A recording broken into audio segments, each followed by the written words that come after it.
Bike বলতে আমরা 3 জনে আসছিলাম। তো তাই না একটু প্রতিবন্ধী, তো আমরা একটা সাইডে দিয়ে আছে না আস্তে আস্তে আইতাছি। তো এদিক থেকে মানে একটা বাইক অনেক দ্রুত গতিতে গেছিল।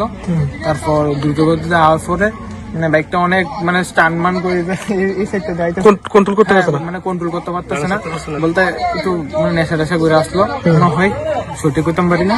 আয়া এদিকে আমরা বাইসাইকেলটা আসছিল, তারপর এদিকে আমরা জেডুই বলতে টাইনের সাইকেলটা আসলো, আমরা এই সাইডে আসলাম রাস্তার একদম রিস্কা মানে প্রতিবন্ধী রিস্কা। হ্যাঁ প্রতিবন্ধী চালা। তারপর এদিকে আওয়ার পথে আমরা মানে অনেক জোর পরিমাণে আমটা ধাক্কা দিচ্ছে আর কি, বলতে কন্ট্রোল হালাইয়া আমটার উপরে ইয়ে হয়েছে। তারপর এবারে যে প্রাণে পাচ্ছি এটাই অনেকটা বেশি, তো আমরা ওইদিকে সিটকে পরে টরে গেছি আর কি। এখন তারা কি হয়েছে, তারা বাইক নিয়ে অ্যাক্সিডেন্ট হয়েছে? তারা দেখছিলাম এদিকে তারা রাস্তার মধ্যে পরে টরে আসছিল আর কি। তো আমরা বুঝতে পারছি না, আর এদিকে পুলিশ টুলিশ আয়া তারপর লয়ে গেছে, পাড়ার মানুষ ছিল